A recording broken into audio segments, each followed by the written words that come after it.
자, 시작하겠습니다. 네, 반갑습니다. 안녕하십니까? 반갑습니다. 저는 한승현이라고 하고요. 제 소개를 드리자면 저 자랑할 게 두 가지밖에 없어요. 하나는 2006년도에 광주광역시로 시험을 봐서 합격을 했고요. 그때는 차석. 그리고 2016년도에 서울로 다시 시험을 봤습니다. 서울 사람 돼보려고 왔는데요. 그때는 정말 운 좋게 수석을 했습니다. 저 자랑할 건 이거밖에 없고요. 뭐 여러분들하고 별로 다르지 않아요. 그렇게 특별한 사람은 아닙니다. 여튼 추운 날씨인데 여기까지 오셔서 저한테 관심을 갖고 찾아와 주셔서 굉장히 감사드립니다. 자, 여러분들이 이제 지금 대학교에 재학 중이시든 아니면 졸업을 하셨든 이제 올해 내년이죠. 내년 시험을 준비하시는 거잖아요. 그죠? 각오가 되셨나요? 각오를 하고 계세요? 각오 막연하죠. 열심히 해야죠. 열심히 해서 합격하셔야죠. 그죠? 저도 그랬어요. 저도 10여 년 전에 공부할 때 열심히 하면 합격할 수 있겠지. 진짜 열심히 해야지. 정말 막연하게 열심히 했어요. 근데 지금 와서 생각해 보니까 그냥 막연하게 열심히라고 하면 하면서도 좀 지치기도 하고 잘 안 와닿더라고요. 이런 얘기 있죠. 물 들어왔을 때 노져라. 지금 물 들어왔어요. 우리 굉장히 많이 뽑잖아요. 그죠? 제가 10년 전에 공부할 때는 국어, 영어, 수학 많이 뽑았고요. 그 다음이 체육이었어요.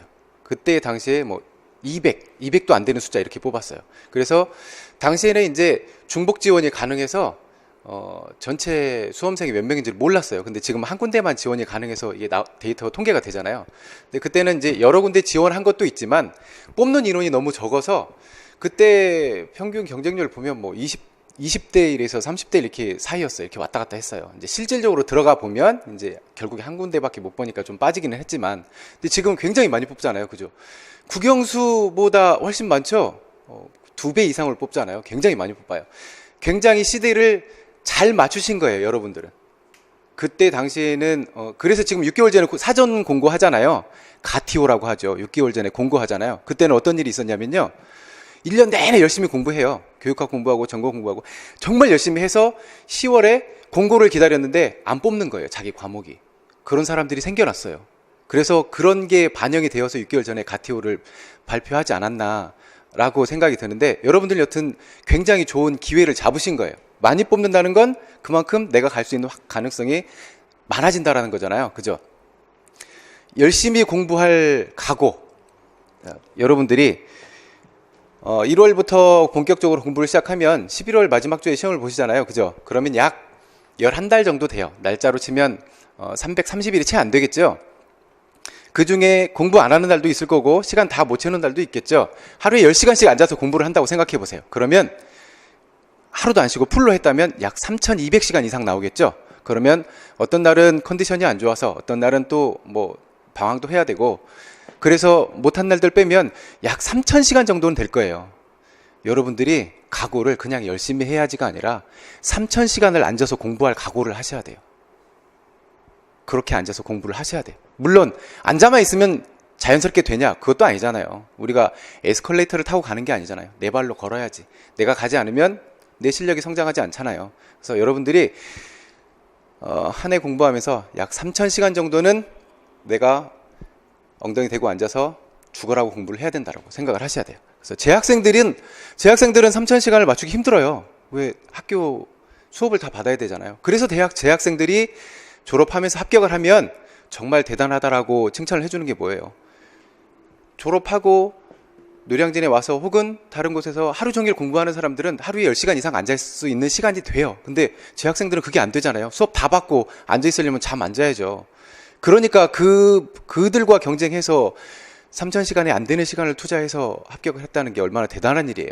그리고 여러분들은 졸업하신 분들이라면 그들이 그렇게 열심히 달리고 있어요. 여러분들이 훨씬 더 유리한 입장이죠. 그러면 방심할 일이 아니라 그렇잖아요. 작년에 지금 아직 1차 발표 안 났지만 작년 시험을 보면, 올해 시험이죠. 올해 시험을 보면 약 3,800여 명이 지원을 했고 뽑는 인원이 500이 넘죠. 그러면 경쟁률을 봤더니 7.7대 1인가 되더라고요.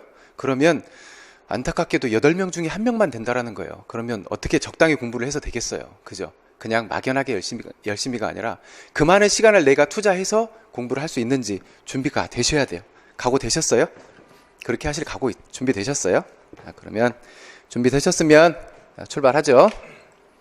자, 한국사 능력 시험 보셔야 돼요. 지금 유효 기간이 늘었죠. 저 처음 볼 때 저기 2016년도에 봤을 때 3년이더라고요. 근데 작년 거 봤더니 2018년도 기준으로 12년이더라고요. 그래서 19학년 시험을 보실 거잖아요. 13년 1월 1일 이후에 실시된 시험이면 되고요. 3급 이상 따셔야 됩니다. 요거는 알고 계시죠? 혹시라도 아직 한국사 능력 시험을 못 보셨다면 이게 첫 번째 시험이에요. 38회인데 2월 3일이죠. 아직 한 달 반 남았어요. 아직 한국사 준비 안 되셨으면 지금부터 올인하셔도 돼요. 1월 한 달 올인하셔서 요거 끝내세요. 얘랑 교육학이랑 전공이랑 같이 가다가 한 7, 8월쯤에 그때는 한국사 하겠지. 안 돼요. 갈수록 마음만 불안해지고 이 교육학 전공 놓고 이제 한국사에 치중해야지 마음이 불편해서 안 돼요. 그래서 아직 없으시다면 요때 한 방에 끝내세요. 그리고 저도 한국사 이제 2016년도에 볼 때 한국사 시험을 준비를 해서 시험을 쳤거든요. 그냥 만만하게 봤어요. 처음 시험 봤는데 떨어졌어요. 준비하는데 떨어졌어요. 왜 떨어졌냐면요. 되게 만만하게 봤거든요. 어떻게 봤냐면 기출문제집 딱 나와 있는 거 있잖아요. 기출문제집 나와 있는 거 보고 답이 뭐지? 이렇게 찾아보고 그냥 대충 봤어요. 정말 운전면허 시험처럼 생각하고 이렇게 봤더니 점수가 안 되더라고요. 그래서 떨어졌어요. 그래서 두 번째 준비할 때는 이게 그냥 대충 해서 되는 게 아니구나. 정말 열심히 해야 되는 거구나. 전공 공부하는 것처럼 정말 해야 되는구나. 그래서 첫 번째 시험 볼 때는 그냥 이렇게 대충 하고 봤는데 두 번째는 정말 다 정리해서 외우고 그러고 났더니 좀 편하더라고요. 혹시 아직 준비 안 되셨다면 요 한국사 빨리 해결하시기 바라겠습니다. 다음, 자 이제 타임머신을 탑니다. 어디로 가냐면요, 여러분 이제 내년 1년 공부하고 시험 보러 가셨어요. 1차 시험입니다. 아마도 예정대로라면 11월 24일 날 보실 거예요. 넷째 주 토요일 날 1교시에 교육학 시험을 봐요. 60분 동안 9시부터 10시까지 60분 동안 20점짜리 한 문항을 보죠. 굉장히 부담스러워요. 제 경험에 의하면 9시에 이제 그 시험지가 이렇게 딱 배부되잖아요. 이렇게 다 놓고 이제 동시에 시작해야 되니까 한 58분쯤에 이제 시험지를 다 나눠줘요. 그리고 시험지를 받아놓고 이제 종이 치기 전까지 열지 말라고 해요, 앞 페이지를. 그래서 손 내리고 있는데 제 그때 반응이 손에서 땀이 나요. 계속. 왜 그러냐면 나 이거 다 해놨는데, 이거 정말 열심히 공부해놨는데 얘 과락 나올까봐 정말 계속 손 닦고 있었어요. 2분 동안 열라고 할 때까지. 다행히. 그래서 여러분들이 교육학 공부도 소홀히 하시면 안 되겠죠. 교육학이야 뭐 워낙에 훌륭하신 선생님들 많이 계시니까. 이제 40분 쉬죠. 40분 후에 전공 A형 봅니다. 기평 2점짜리 8문항, 서술형 4점짜리 6문항, 이렇게 해서 40점이에요. 40분 쉬잖아요. 그죠? 40분 동안 뭐 하실 거예요? 교육학 시험지 걷어가고 이제 A형 나와야 돼요. 40분 동안 공부하셔야 되죠? 뭐 보실 거예요? 교재 가방 다 들고 가실 거예요? 저 그런 사람 봤어요. 이 시간에 이제 요 이전에 미리 도착하잖아요. 약 1시간 정도 전에 도착하잖아요. 요 때부터 요 쉬는 시간, 여기도 40분 쉬어요. 요 시간 동안 뭐 하고 있냐면 그 가방을 바리바리 선생님 안녕하세요. 잠깐만요. 그럼 이거 자료 못 받으셨죠? 네네, 요거 드릴게요.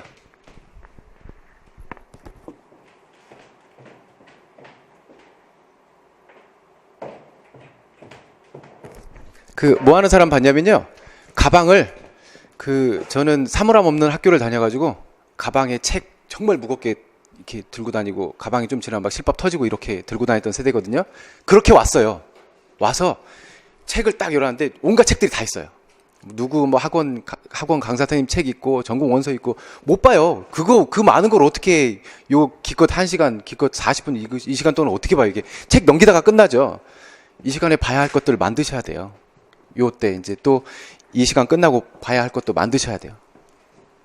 다음에 이제 요거 A형 본 다음에 40분 쉬죠. 그리고 전공 B형 보게 되죠. B형은 이제 서술형 4점짜리 5문항, 5점짜리 2문항, 그리고 논술형을 봐요. 10점짜리.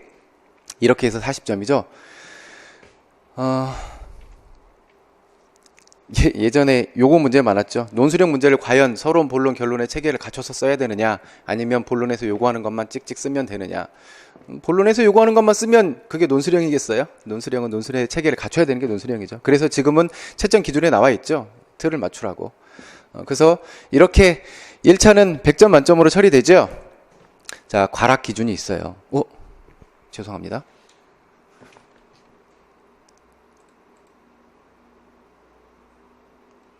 요거부터구나. 자, 답지 한번 잘 보이시나요? 여러분들 보는 시험이 임용고시잖아요. 그죠? 이거 임용고시가 정식 이름은 아니죠. 정식 이름이 뭔지 아세요? 되게 길어요. 중등학교 교사 임용 후보자 선정 경쟁 시험이에요. 이게 정식 명칭이에요. 이게 교육학 답지예요. 여기다 이제 이름 쓰고 수험번호 입력하고, 여기에 이거 잘 안 보이시죠? 작아서 잘 안 보이시죠? 여기에 쪽 번호가 있어요. 이렇게 A1, 2. 그러니까 이게 1페이지면 1이라고 체크하고 여기다 쭉 쓰고, 2페이지는 2라고 체크하고 이렇게 쭉 쓰게 되죠. 그래서 이제 논술형 답지 이렇고요. 한번 보시라는 거예요. 그다음에 전공 답지예요. 전공 A형 이렇게 있죠. A형 두 번째 페이지예요. 서술형. 전공 B형 이렇게 답지 보셨고요. 자, 과락 기준 있죠? 교육학 전공 총점의 40% 미만이면 과락입니다. 아까 보셨지만 교육학 20점 만점이죠? 8점이 안 되면 과락이에요. 8점이 안 되면 전공을 만점 맞아도 어쩔 수 없습니다. 그 다음에 전공의 40% 미만. 아까 그 전공 A형이 40점이고 B형이 40점이었잖아요. 각각이 아니고 합해서 80점 중에 32점 미만이면 과락이 되는 거예요.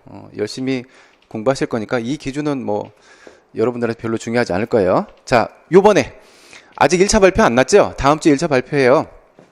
1차 올해 거는 안 나왔으니까 작년 거 1차 커트라인 보시죠. 이게 뭐냐면요, 이 앞에 잘렸는데 여기가 지역이고 여기가 인원이에요.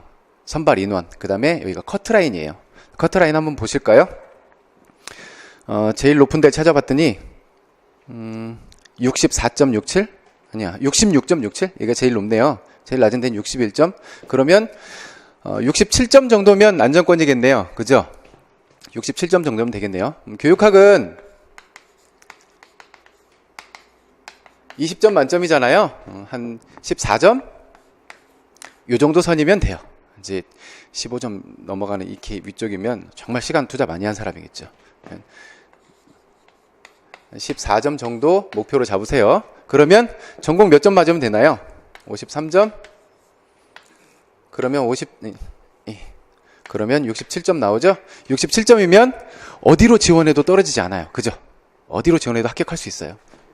교육학 14점이면 되고, 그러면 전공 53점이면 가능하겠죠? 그래도 저게 1.5배수를 뽑아 놓은 거니까 내가 안정권으로 가려면 60점 가까이 가면 되겠죠? 60점 정도? 58점? 그 이상이면 가능하겠네요. 그죠? 80점 만점이잖아요. 그죠? 80점 만점에 60점을 맞았다고 치죠. 몇 퍼센트죠? 80%가 채 안 되죠? 2차 시험도 과락이 있나요? 많이들 궁금해요. 2차 시험에 과락이 있을까요? 없을까요? 2차 시험이 실기 보잖아요. 실기, 면접, 수업 지도안, 수업 실현 이렇게 보잖아요. 2차 시험에 과연 과락이 있을까요? 좀 이따 알려드릴게요. 많은 사람들이 궁금해해요. 내가 실기를 준비하다가 다쳤어요. 그래서 이렇게 깁스를 했어요. 이 다리로 가서 실기 시험을 봐야 되느냐, 말아야 되느냐. 어차피 가봐야 떨어질 건데 가야 될까요, 말아야 될까요? 좀 이따 보세요. 자, 이제 실기예요. 제가 봤을 때 서울 기준이에요. 실기가 이제 지역마다 다 다르잖아요. 종목도 다르고 평가 기준도 다르고 방법도 달라서 이제 나중에 실제로 공부 이렇게 해놓고 실기가 지역을 선택하는 중요한 요소가 되기도 해요. 저도 광주로 봤던 이유가 실기 때문이었어요. 실기 제가 너무 자신 있는 종목들만 있어가지고. 자, 서울 기준으로 보면 5종목을 이렇게 6점씩 줘요. 그리고 이 6점이 동작적 요소와 기록적 요소로 나눠서 동작 3점, 기록 3점 이렇게 줘요.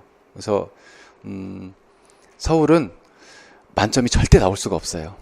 절대 안 나와요, 만점. 이거 두 개 다 하는 거 어려워요. 이거 얘기해도 되나? 이제 이게 다 이렇잖아요. 기초 및 응용 동작의 동작적 요소와 기록적 요소 동일하잖아요. 당일날 아침에 가면 이렇게 나눠져요. 실기 평가에 대한 그 종목도 당일날 결정이 되고, 그거에 대해서 어떻게 평가를 할 건지, 어떻게 실행을 할 건지도 나눠져요. 그래서 제가 속했던 조가 마지막 종목이 축구였거든요. 고등학생 선수가 와요. 지금 선수가 와서 이렇게 하면 됩니다라고 시범을 보여줘요. 그리고 동작적 요소는 이제 잘하겠죠. 선수인데, 고등학교 선수인데. 이제 기록이 문제잖아요. 도대체 몇 초 안에 이걸 끝내야 만점입니까? 그래서 그때 20 몇 초 얘기했어요. 그래서 이제 얘 선수 출발시켰어요. 고등학교 선수인데 못 들어왔어요. 근데 수험생들이요, 절대 못 들어요. 그래서 여기 만점은 절대 안 나옵니다. 그래서 그분들이 하는 얘기가 부담 없이 하시라고. 이렇게 얘하고 이렇게 자꾸 움직이잖아요. 조를 나눴으니까 가잖아요. 부담 없이 하시라고. 왜요? 이미 1차에 다 결정 났어요. 여기서 못 뒤집어요. 그러더라고요. 근데 해보니까 2차에 변별 꽤 있었어요. 예전에는 2차 변별을 할 때 2차가 100점이잖아요. 그죠? 100점 만점에 최저점을 80점으로 줘라라는 게 있었어요. 근데 이제는 몇 점이에요? 60점으로 내려갔어요. 즉 2차에서 뒤집을 수 있는 가능성이 훨씬 많아졌어요. 그래서 실기를 소홀히 하시면 안 돼요. 자, 이제 2차 시험이 이렇게 되죠. 아까 서울 실기 30점이었죠? 네. 얘가 면접이 40점, 지도한 10점, 수업 실현 20점 이렇게 해서 2차 100점 만점으로 하네요. 나중에 할 얘기인데, 이거 지도안 작성할 때요, 예전에는 처음부터 끝까지 다 했어요.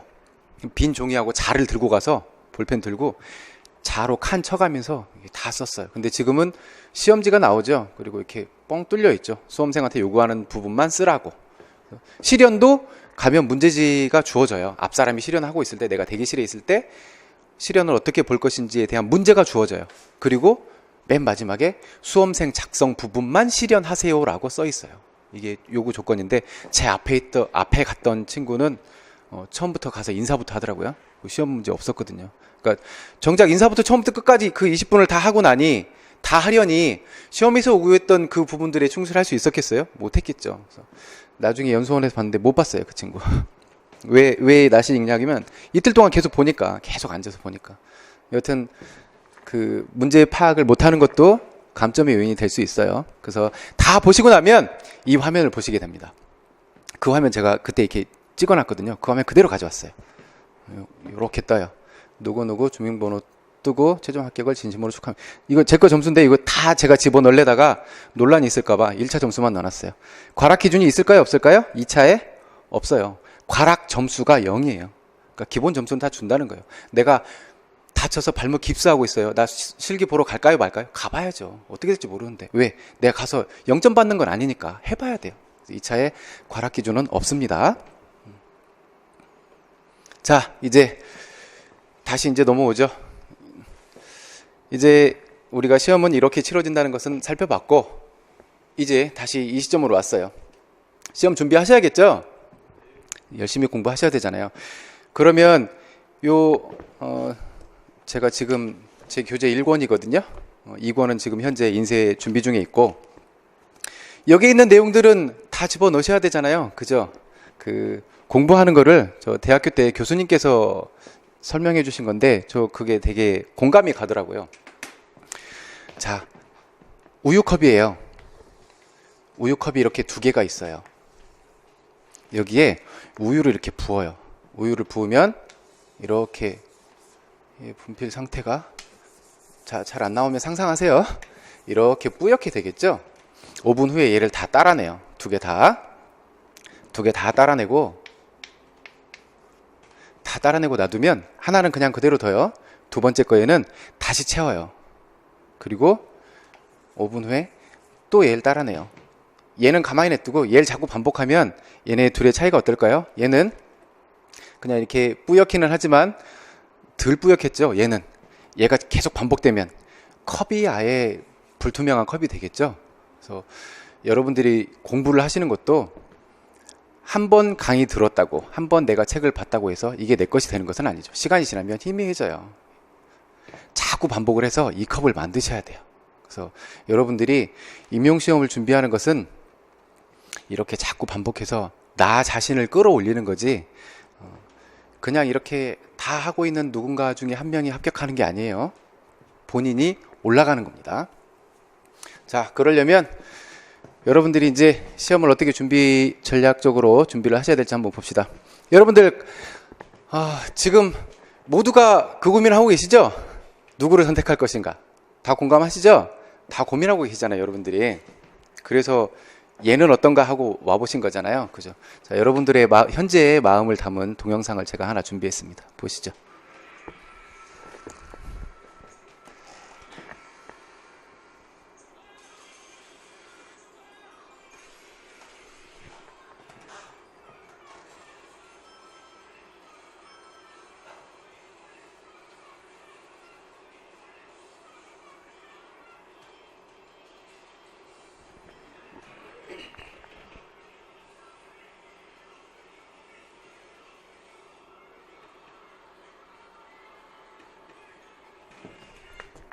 여러분들이 고민하시는 이유가 이것 때문 아니에요? 혹시 잘못 선택해서 떨어질까봐. 그것 때문에 고민하고 계시는 거잖아요. 그죠? 더 중요한 건 어떤 강사를 선택했느냐보다 공부 누가 해요? 제가 해요? 제가 여러분들 공부해드려요? 그럴 수 있으면 정말 좋겠어요. 저한테는 제가 다 합격시켜드릴 수 있어요. 근데 결국 누가 해요? 여러분들 본인 스스로 하셔야 돼요. 그래서 여러분들이 강사를 선택할 때 어떤 기준을 갖고 있는지 한번 생각해 보세요.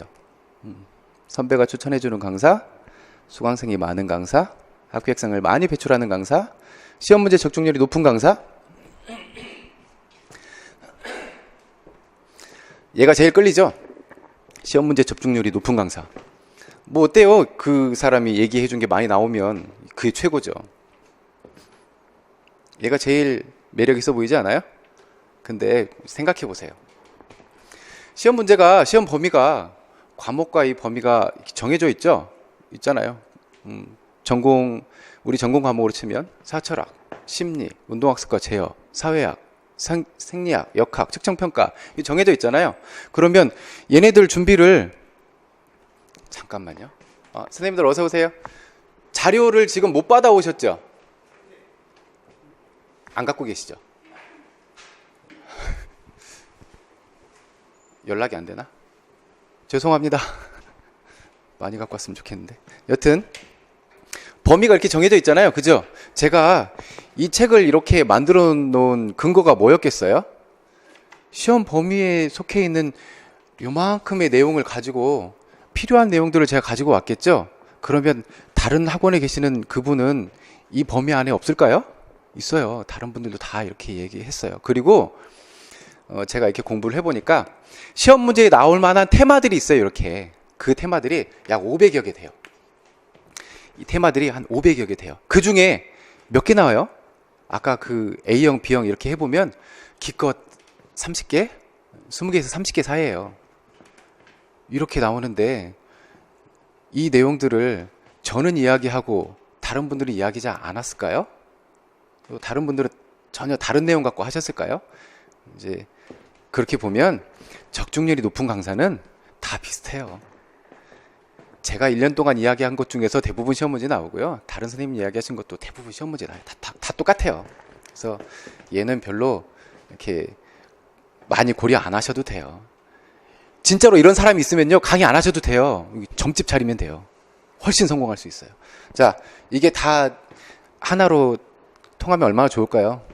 선배가 추천해주는 강사가 수강생도 많고 합격생도 많이 배출하고 시험 문제 적중률도 높고 나랑도 정말 잘 맞아. 그럼 얼마나 좋겠어요. 근데 제가 생각하는 바는 제가 해보니까 가장 중요한 건 얘 같아요. 얘. 저도 이제 불과 몇 년 전에 수험생이었었잖아요. 저 역시 다른 선생님들이 이렇게 강의를 들었죠. 저는 여러분들처럼 고민 안 했겠어요? 두 번째 시험 보는데도 고민해요. 그래서 누구 걸 들을까 이렇게 고민을 하게 돼요. 근데 제일 중요한 건 얘 같아요. 다른 선생님들 그 유명하고 학원 이제 그런 분들 들어봤는데 정말 잘하시죠. 잘하시고 그만큼 실력도 있고 그러니까 학생들이 많이 가는 거잖아요. 근데 해보니까 얘가 제일 중요한 것 같아요. 아무리 잘하고 아무리 수강생이 많아도 내가 와닿지 않는데, 내가 열심히 안 되는데 무슨 의미가 있겠어요. 그래서 여러분들이 강사 선택할 때는 물론 신중하게 고민해야 되죠. 고민하는 과정보다 그 이후가 훨씬 중요해요. 내가 결정을 했으면 믿고 따라가는 거죠. 믿고 따라가시면 돼요. 내가 저분한테 수업을 들어야 되는데 난 저분이 싫어, 마음에 안 들어, 말하는 거 정말 싫어, 보기도 싫어, 이러면 공부가 되겠어요? 안 돼요. 절대 안 돼요. 선택을 하셨으면 어쨌거나 이분 믿고 가는 거예요. 그게 훨씬 더 중요해요. 지금 시점에서 누구를 선택할까 고민하는 것보다 선택 이후가 훨씬 중요합니다. 아셨죠? 그리고 혹여라도 미워하는 거 별로 안 좋아요. 강사 미워하는 거 별로 안 좋아요. 이제 저도 물론 안 좋지만 다른 선생님 수업을 들으시면서도 이렇게 미워하는 거 절대 안 좋아요. 왜 안 좋냐면 자기 자신한테 안 좋아요. 내가 미워하는 사람한테 어떻게 수업을 들으면서 공부를 할 수가 있겠어요. 선택한 이후에 여러분들이 얼마나 매진할 수 있느냐에 더 관심을 가지셔야 돼요. 자, 교육학. 교육학 공부는 훌륭하신 교육학 선생님들께서 잘 해주실 거예요. 참고로 옛날 얘기해서 죄송한데 제가 2006년도에 시험 볼 때는 교육학 시험지가 객관식이었어요. 50문항. 그래서 50문항 객관식이면 문제가 어떤 식이냐면요, 어떤 이론의 무슨 순서가 다른 것은 이렇게 해서 그것까지 다 외워야 돼요. 지금 여러분들 전공 외우는 것처럼 그걸 다 외워야 했어요. 그래서 전공도 머리 아프도록 외워야 되고 교육학도 머리 아프도록 외워야 되고, 그거 하다 머리 빠진 것 같아요. 여튼 교육학도 지금 이제 논술형이잖아요. 큰 흐름을 잡으시는 게 훨씬 중요해요. 커다란 흐름. 교육학 선생님들께서 잘 해주실 거예요. 자, 실기. 아까도 말씀드렸지만 실기가 내가 지역을 선택하는 중요한 요소가 될 수 있어요. 또 반대로 실기가 내 발목을 잡을 수도 있어요. 내가 사는 지역으로 시험을 못 치게 되는 원인이 실기 종목이 돼버릴 수도 있어요. 그래서 실기를 여러분들이 소홀히 하시면 안 돼요. 예전에는 다들 그랬고 저도 그렇게 생각했어요. 실기? 1차 끝나고 하면 되잖아. 1차 끝나고 한 달 동안 뭐 할 거야? 그때 실기 해야지. 그렇게 생각했어요. 근데 실기 언제부터 해야 될까요? 여러분들이 1년 동안 앉아서 공부를 하시잖아요. 처음에 말씀드렸던 3,000시간을 앉아서 공부를 했잖아요. 그죠? 지금 상태하고 1년 내내 앉아서 공부한 다음하고 여러분들 몸 상태가 달라져 있어요. 근육량도 줄어져 있고 이렇게 살도 찌워졌을 수도 있고 힘도 떨어져 있고 완전히 몸은 다른 몸이 되어 있어요. 1년이면. 그렇잖아요. 우리 그 트레이닝론에 보면 2주가 지나가 버리면 트레이닝의 효과가 다 사라져 버린다고 하잖아요. 근데 1년을 앉아 있었으니 몸이 그 몸이 아니죠. 근데 내 몸에 내장되어 있는 운동신경은 그대로죠. 내 몸은, 내 신경은 그대로 기억하고 있어서 운동을 하고자 하는데 내 몸이 다른 몸이죠. 그래서 부상이 생겨요. 그래서 여러분들이 지금부터 계속 내 몸을 준비를 하고 있어야 돼요. 내가 실제로 가서 높이뛰기를 하지 않더라도 내 몸 관리를 계속 해주셔야 돼요. 그래서 최소한 하루에 10분씩이라도 러닝은 꾸준히 해주셔야 돼요. 그래서 내 몸을 준비를 시키셔야 돼. 내 놀다가 겨울 되면 그때 날도 춥죠? 내 몸도 아니죠? 그래서 부상이 많이 생겨요. 그래서 실기 준비는 여러분들이 평상시에 계속 해오셔야 돼요. 몸을 만드셔야 돼요. 최소한의 근력도 가지고 계셔야 되고. 자, 여러분들이 자신 있어 하는 종목 있죠? 나 이건 진짜 자신 있어. 그런 종목들 하나씩은 다 있잖아요. 그죠? 이런 종목들을 어떻게 해야 돼요? 이제 운동하러 가면 저도 그래요. 저도 운동 편식이 되게 심해서 제가 좋아하는 것만 해요. 왜? 신나잖아요. 주변에서 보는 사람들한테도 이렇게 우쭐해지는 것 같고. 근데 내가 자신 있어 하는 종목은 1년 동안 안 건드려도 돼요. 몸만 준비되어 있으면 몇 달 쉬었다가 그거 해도 금방 올라와요. 그게 내가 자신 있어 하는 종목이잖아요. 그죠? 안 그러면 자신 있어 하는 종목이 아니지. 자, 그래서 내가 자신 있어 하는 종목보다 내가 자신 없는 종목에 더 많이 투자를 해야 돼요. 내가 예를 들어서 제가 성향이 이래서 축구를 별로 안 좋아했어요. 대학교 4년 내내 축구만 했지만 별로 안 좋아해서. 그래서 시험을 봐야 되는데 리프팅 20개를 해야 된대요. 미친 듯이 했어요. 미친 듯이. 정말 내가 자신 없어 하는 종목이 나를 발목 잡게 하지 않으려면 이걸 없애야 돼요. 내가 자신 없어 하는 종목이 없어져야 돼요. 내가 자신 없어 하는 종목은 남들만큼 하면 돼요. 그냥 평타를 치면 돼요. 내가 자신 있어 하는 종목에서 남들보다 조금 더 잘해서 가산점을 받는다라고 생각해야 돼요. 내가 잘하는 종목으로 만점 맞아버려야지. 그럼 얘는 좀 못해도 되겠지. 그러다 망해요. 그래서 내가 자신 없어 하는 종목부터 해야 되고, 또 기간이 길게 걸리는 종목 있죠. 수영, 체조, 얘네들 시간 굉장히 오래 걸리잖아요. 놀다가 시험 끝나고 수영장 한 달 다니면 실력이 향상되겠지. 절대 안 돼요. 그런 것들은 길게 잡으세요.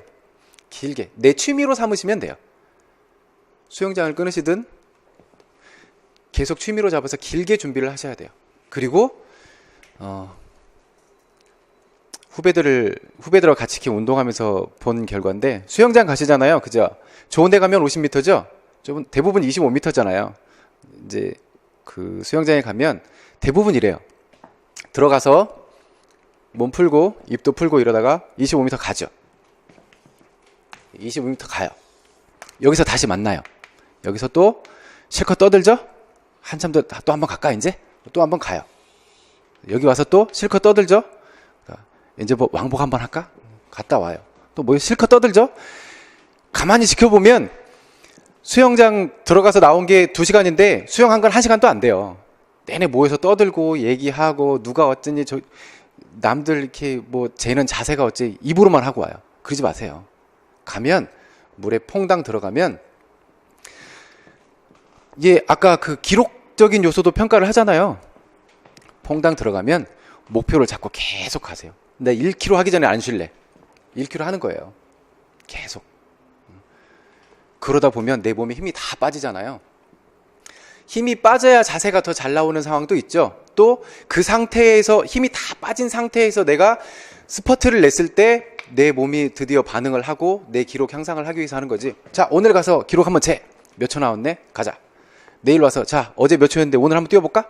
달라질까요? 안 달라져요. 내 몸이 반응할 필요가 없는데. 그래서 들어가면 하세요. 계속.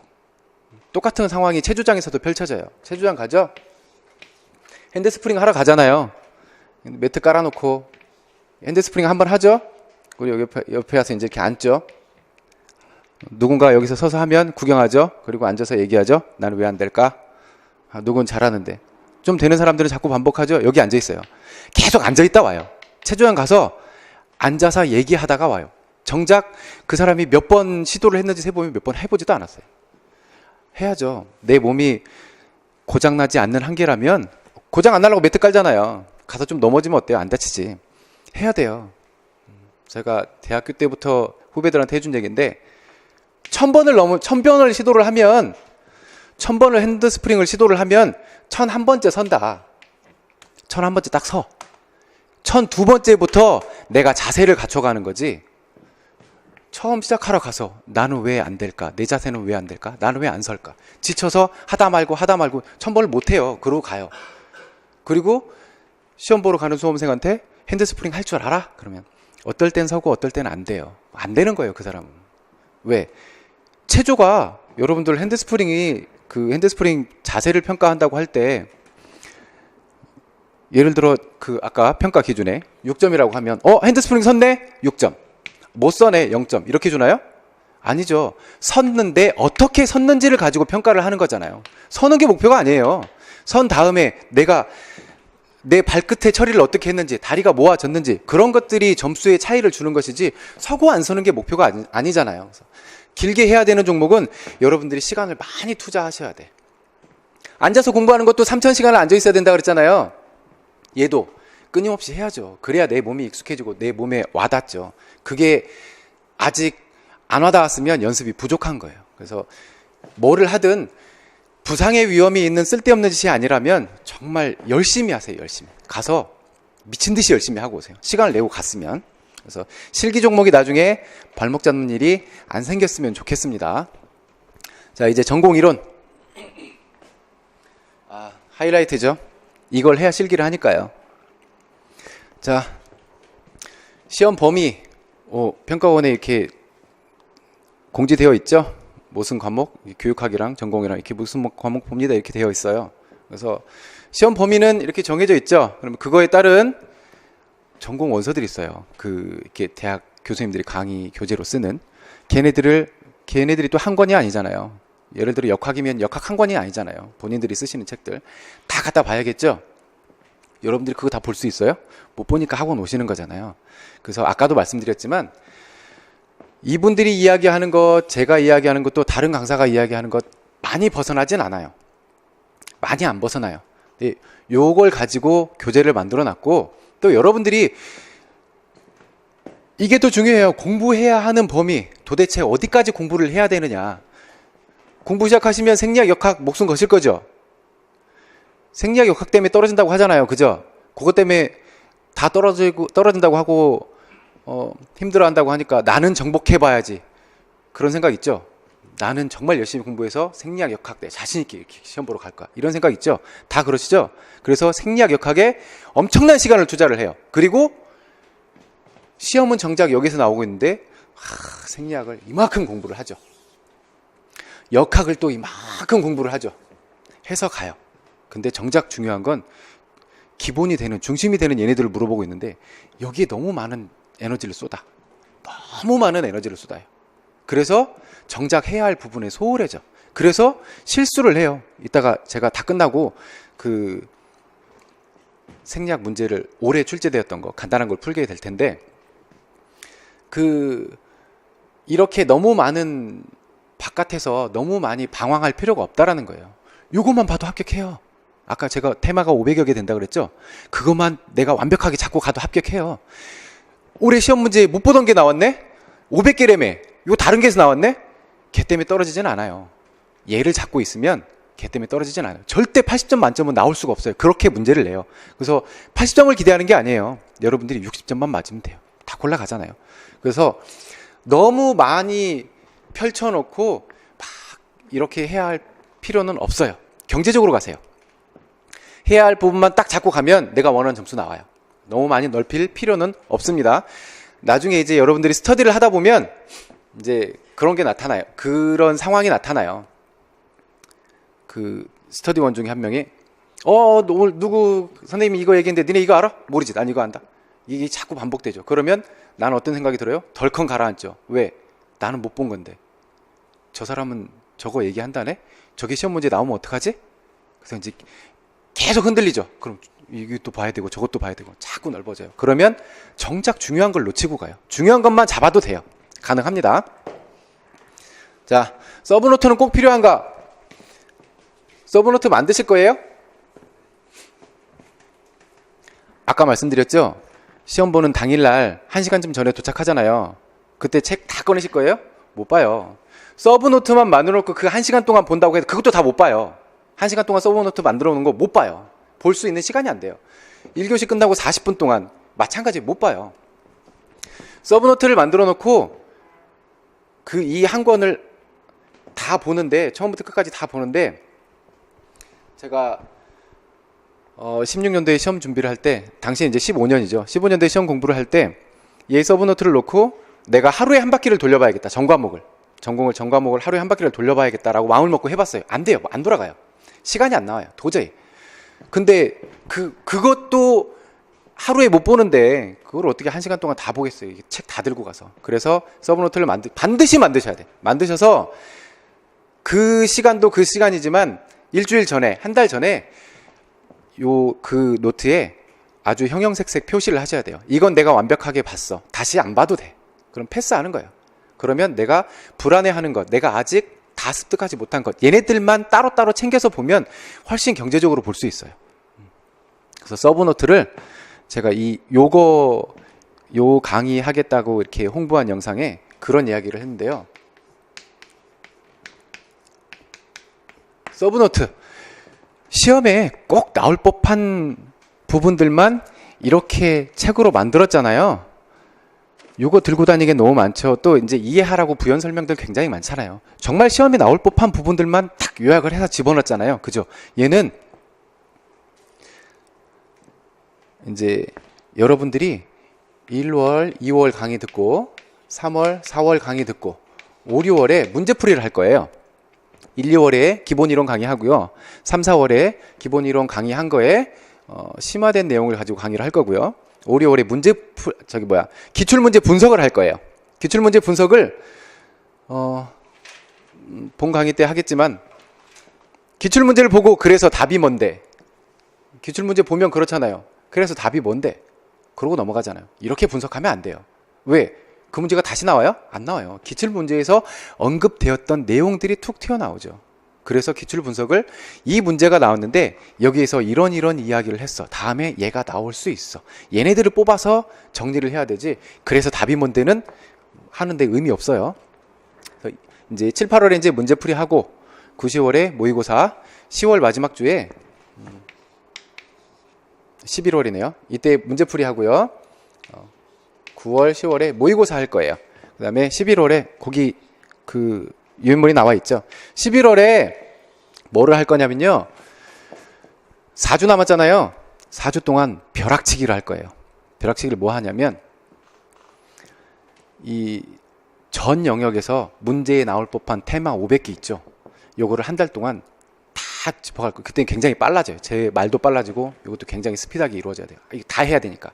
그래서 요게 만들어지고 요때 벼락치기를 해야 11월 마지막 주에 실수를 안 해요. 왜 이거를 이때 넣어놨냐면요. 이때 문제풀이 하잖아요. 그리고 모의고사 시즌이 되잖아요. 여러분들이 공부를 하면서 계속 마음속에 불안함을 갖고 계속 공부를 해요. 내가 이렇게 공부하면 합격할 수 있을까? 내가 정말 잘하고 있는 건가? 끊임없이 하루에도 수십 번씩 그런 생각하면서 공부를 해요. 그래서 9, 10월에 무슨 일을 해요? 내가 그동안 공부해온 게 몇 등쯤 될까? 내가 그동안 공부해온 거 가지고 내가 합격할 수 있을까? 그거를 체크하기 시작하죠. 그래서 다른 학원 강사 선생님들 시험지 갔다가 풀어보고 나는 몇 점 나왔네? 나는 몇 점 나왔네? 요거에 관심이 많죠. 그리고 잘 나오면 아싸, 나 진짜 나 실력 있어. 자신감 확 향상되죠. 못 나오면 지하로 내려가죠, 자신감이. 그래서 이 기간 동안에 이거 하고 정작 중요한 걸 놓치고 가요. 뭐를?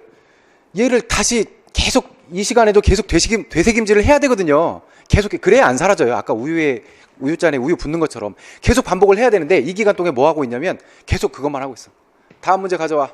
아이, 자신 있어. 됐어. 나 전공 잘해. 다음 문제. 나 잘한다니까. 이러고 정말 중요한 아까 이야기했던 테마 500개 기본이 되는 이것들을 물어봤을 때 본지 오래된 거예요. 본지 오래됐어. 이 기간 동안 이러고 다녀서. 그래서 마지막 4주 동안은 이거를 꼼꼼하게 다시 체크를 해야 돼요. 그래서 내가 지금 알고 있는 게 뭐다. 나 저거 알고 있어. 그러니 패스하자. 저건 내가 모르고 있었네. 다시 한번 확인해야지. 이 작업이 이루어져야 돼요. 그리고 나서 시험을 보러 가셔야지. 모의고사 점수 나 60점 넘었어. 이제 자신 있게 시험 보러 가야지.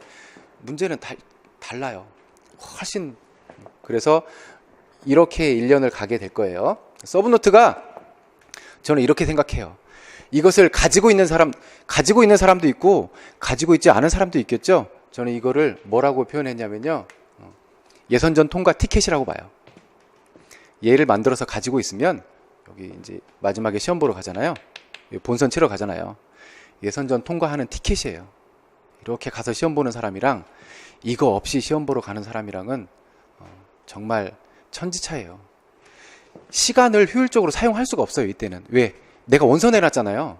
한 달 후에 이제 내가 시험 보러 가야 돼. 내가 어디로 봐야 할지도 결정이 됐고 이제 경쟁률도 내 눈으로 확인을 했고 얼마나 심리적으로 부담이 되고 떨리겠어요. 근데 이거를 처음부터 끝까지 다 살펴보고 내가 어디가 부족한지 찾아본다? 못 봐요. 못 봐. 마음의 여유가 없어요. 시간도 없고 마음의 여유도 없고 그래서 시간이 더 없고 시간을 버리게 돼요.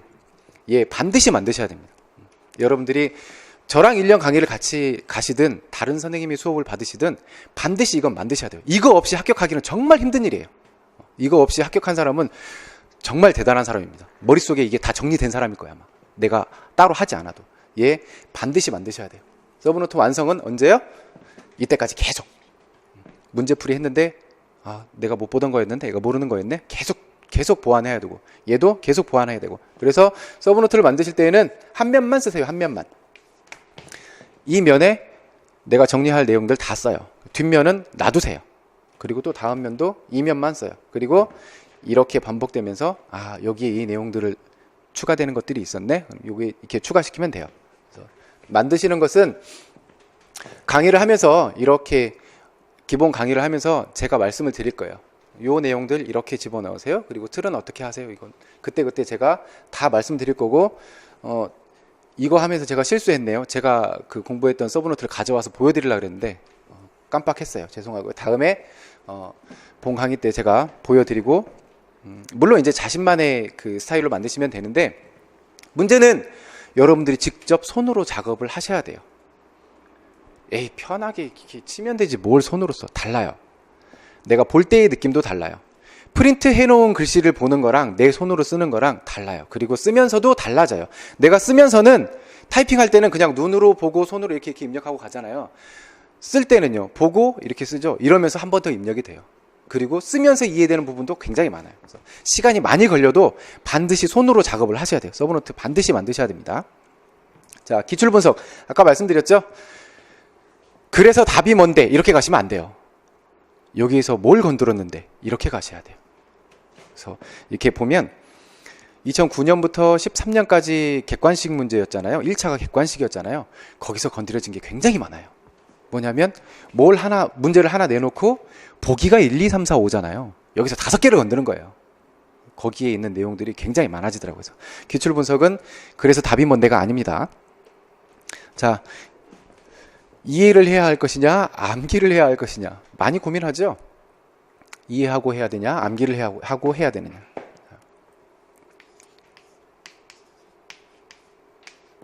암기. 옛날에는요 제가 시험 볼 때는 얘만 해도 합격했어요. 얘만 해도. 왜냐하면 시험 문제가 대놓고 물어요. 까이와의 그 놀이 구분 이렇게 써라. 대놓고 물어봤어요. 근데 지금은요 요것만 갖고는 절대 커트라인을 넘어갈 수가 없어요. 왜? 이제는 문제가 이렇게 바뀌었어요. 그러면 이해하고 있으면 되겠네요? 아니에요. 뭘 쓸 건데? 암기를 해야 쓰죠. 이해가 필요한 내용이 있고 암기가 필요한 내용이 있어요.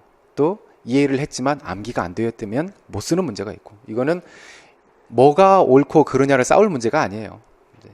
암기가 필요한 것은 암기를 하면 되는 거고, 이해가 필요한 건 이해를 하면서 가면 되는 거고.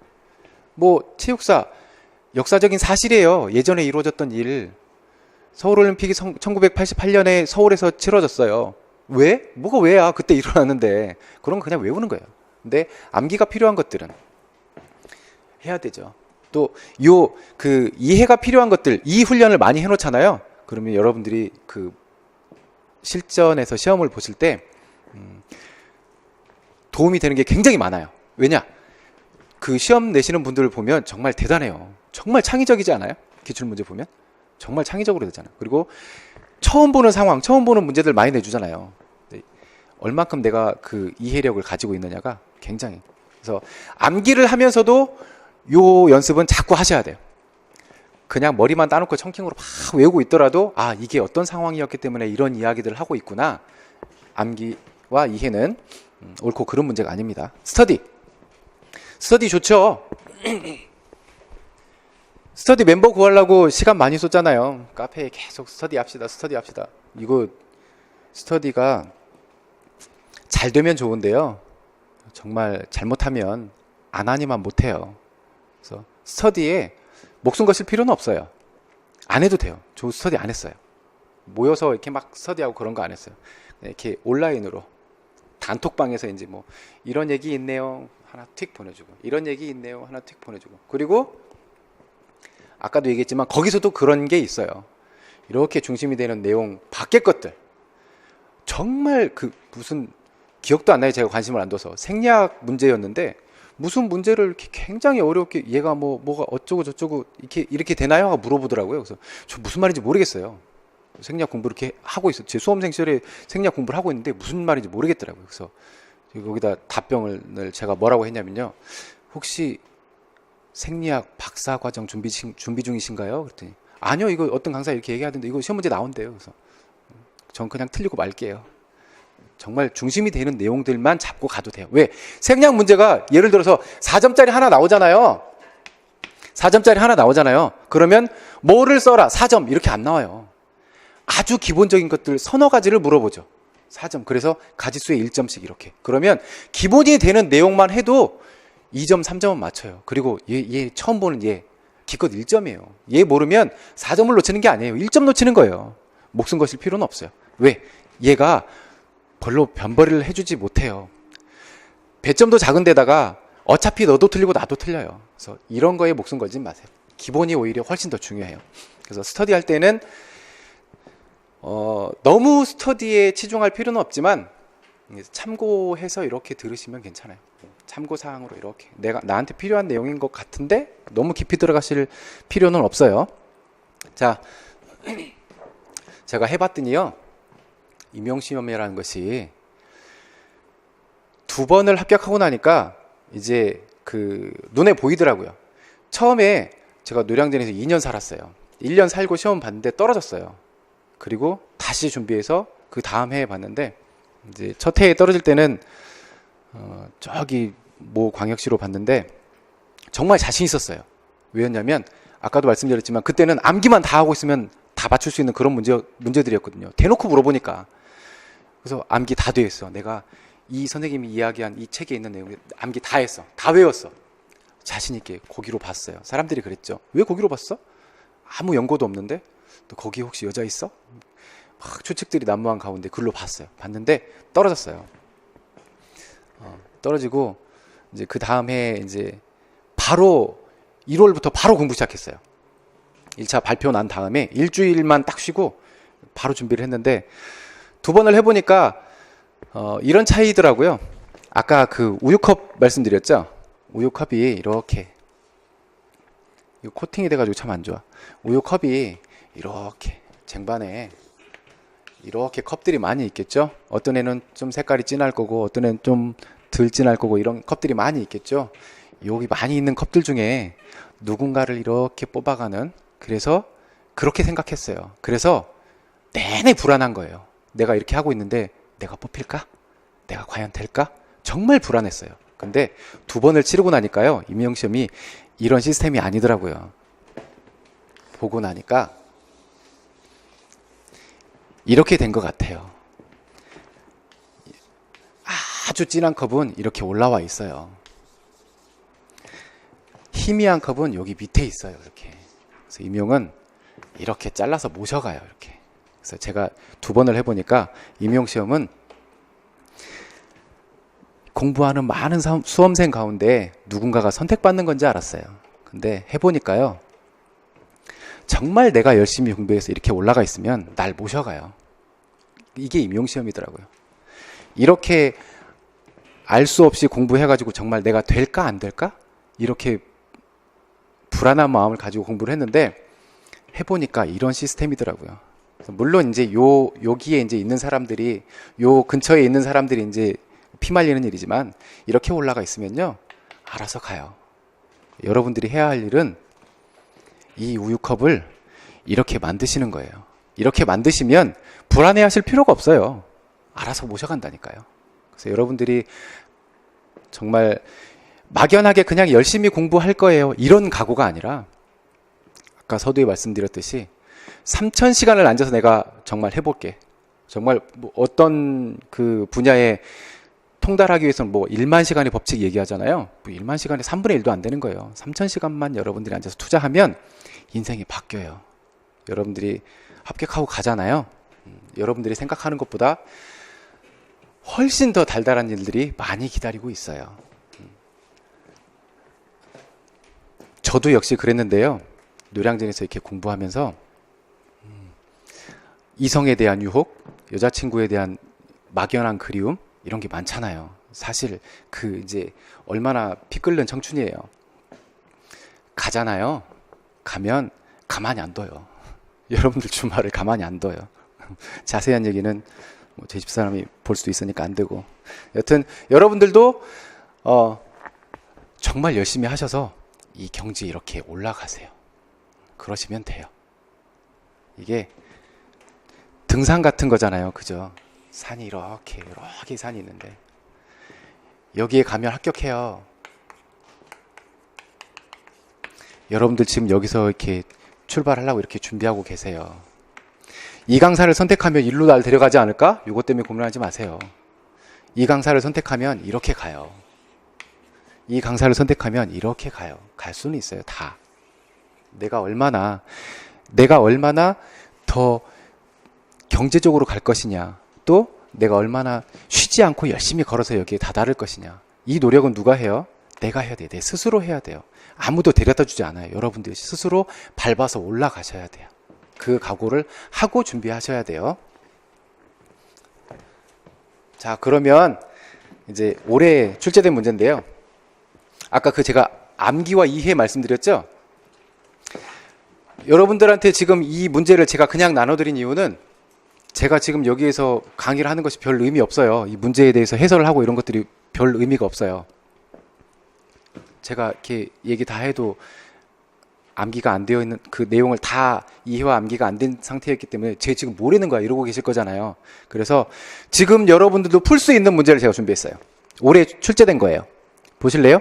7번 문제예요. 문제 한번 보세요.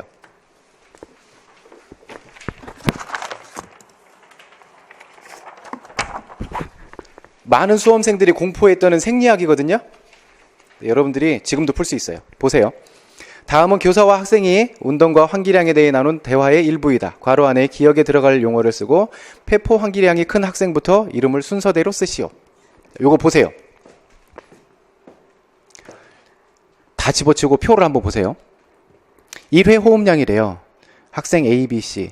한 번 호흡하는데 A는 200ml, B는 400, C는 600이래요. 한 번 호흡하는 양이 각각 다른 거죠. 그래서 이제 요 설명을 보면 요거예요. 분당 환기량은 다 같더라도 읽어볼까요? 분당 환기량이 동일하다고 하더라도 얕은 호흡, 중간 호흡, 깊은 호흡에 따라 우리 몸에 공급되는 산소의 양은 차이가 납니다. 선생님 왜 그런 차이가 생기나요? 호흡 때마다 코, 입, 기도 등 실제로 가스 교환에 관여하지 못하는 기억이 있기 때문입니다. 위 표에서 A, B, C의 분당 환기량은 6000ml/min으로 동일하지만 호흡 교환에 참여하는 폐포 환기량은 차이가 납니다. 결국 인체에 공급되는 산소의 양도 차이가 납니다. 자, 1분에 호흡하는 환기량은 다 6000으로 동일해요. 근데 얘는 한 번에 200이니까 30번의 호흡이 필요해요. 30번 호흡을 한 거예요. 얘는 400이니까 15번을 했고 600이니까 10번을 했겠죠. 기억은 모르셔도 돼요. 여러분들이 생리학 공부하잖아요. 하루만 하면 이거 다 뭔지 알아요. 근데 아무 문제도 안 돼요, 이거. 그 다음에 얘가 150으로 다 동일해요. 그리고 폐포 환기량을 이렇게 계산하라고 하는 것처럼 나와 있죠. 그죠? 계산 안 해도 풀어요. 문제가 뭐예요? 여기에서 요구하는 게 뭐였냐면요. 아까 문제 있었구나. 폐포 환기량이 큰 학생부터 순서대로 쓰래요. 폐포 환기량이 큰 애부터. 요거 다 읽어보셨죠? 누가 큰 것 같아요? 그냥 봐도. 계산할 필요 없이. 그죠? 위에죠. 이게 생리학 문제예요. 얘가 몇 점이에요? 2점짜리죠? 이거 기억에 들어가 있는 거 하루만 공부해도 여러분 맞추신다 그랬죠? 이거 어려운 내용 아니에요. 사강 환기라는 것은 그냥 이렇게 읽다가 그냥 자연스럽게 나오는 아주 기초적인 내용이에요. 그다음 얘는 보면 이렇게 나와 있죠. 얘 2점이에요. 아까 그 테마 500개 안에서 얼마든지 기본적으로 다룰 수 있는 문제예요. 생리학이 올해 10점 출제됐자면 2점은 이런 식으로 출제되었어요. 왜 목매요? 목매 필요 없어요. 다른 문제도 집에 가서 보세요. 조금만 공부하면 아주 기본적인 내용에서 볼 수 있는 문제들이 있어요. 그래서 목매실 필요는 없어요. 다음 문제 보실까요? 13번. 이거는 이제 그 운동학습과 제어 파트인데요. 이거는 암기와 이해 말씀드렸죠? 이해하고 있으면 풀 수 있어요. 얘 4점짜리인데요. 다음은 교사와 학생의 축구 골키퍼의 기술에 대해 나온 대화 내용이다. 작성 방법에 따라 순서대로 서술하시오. 대화 내용 보실까요? 오늘부터는 지난번과 다른 방식으로 연습해보자. 기억 공받기, 공쳐내기, 공차기로 나눠서 연습할 거야. 총 30분 동안 우선 공받기 10분을 하고 이어서 공쳐내기 10분을 한 다음 공차기 10분으로 마무리하도록 하자. 학생, 예 선생님. 그런데 내일 운동장을 사용할 수 없다는데. 교사, 내일은 체육관에서 핸드볼 공으로 골 막는 연습을 할 거야. 이 연습은 축구 골키퍼 기술 향상에도 도움이 될 거야. 왜냐하면 니은 핸드볼과 축구 골키퍼의 기술 간에는 정적 전이가 일어날 가능성이 높거든. 교사, 골키퍼가 페널티킥 상황에서 어디를 보고 공의 방향을 예측하는지 알아보기 위해선 시각 차단 기법을 활용하면 좋아. 그래요? 어떻게 측정하는지 예를 들어 설명해 주시면 좋겠어요. 예를 들어 A 학생에게 그림 1과 같이 페널티킥 시 상황에서 80개의 동영상을 20개씩 나누어 특정 부분을 가리고 보여주었어. 그리고 이때 A 학생이 공의 방향을 얼마나 잘 예측하는지 측정해 보니 그림 2와 같은 결과가 나왔어. 이처럼 시각 차단 기법을 사용하면 중요한 시각 단서를 알 수 있어. 자, 그림 보세요. 요거는 철저하게 이해하는 거고 그냥 요 그림만 해석하실 수 있으면 돼요. 여러분들이 지금 뭐 얘는 뭐 그 작성 방법에 나와 있는 손다이크의 뭐 동일 요소설이라든지 이런 것들은 공부를 안 하셨으니까 모른다고 칩시다. 자, 두 번째 점 보세요. 밑줄 친 디귿에 해당하는 시각 차단 기법의 유형을 쓰고 이것도 공부하면 되겠죠? 아직 공부 안 했으니까 못 풀 수 있어요. 하지만 다음 건 풀 수 있어요. 그림 2에서 시각 단서의 중요도를 높은 순서부터 차례대로 제시할 것. A 학생의 응답 시간은 동일하다고 가정합니다. 요 그림 보세요. 자, 어깨를 가렸어요. 동영상을 20개씩 보여줬다 그랬잖아요. 어깨 가린 동영상을 20개를 보여줬어요. 그러니까 차는 순간에 내가 골키퍼의 입장이라고 하고 어깨를 가렸어요. 그러고 나서 측정을 해봤더니 예측 정확성이잖아요. 어깨를 가려놨더니 80%를 맞췄어요. 차는 순간에 어깨를 가렸더니 골키퍼가 80%는 맞췄어요, 방향을. 자, 얘는 배를 가렸더니 10%네요. 10% 맞췄어요. 다리를 가렸더니 40% 맞췄죠? 공을 가려버렸더니 70% 맞췄죠? 그러면 뭐가 중요한 거예요? 어디를 가리는 게 훨씬 더 중요하다는 거예요?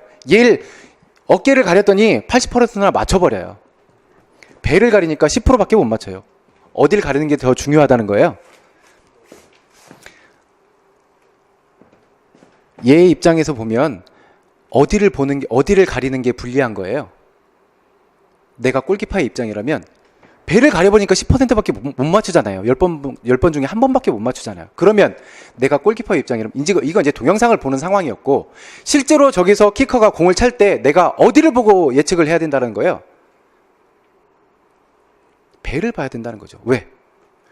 배를 안 보여주니까 못 맞추잖아요. 배를 보여주면 얘는 배를 보여주는 거잖아요. 배를 보여줬더니 확률이 올라갔죠. 배를 가려버렸더니 10%밖에 못 맞췄죠. 그럼 중요도가 어디가 제일 중요하다는 거예요? 배가 제일 중요하다는 거예요.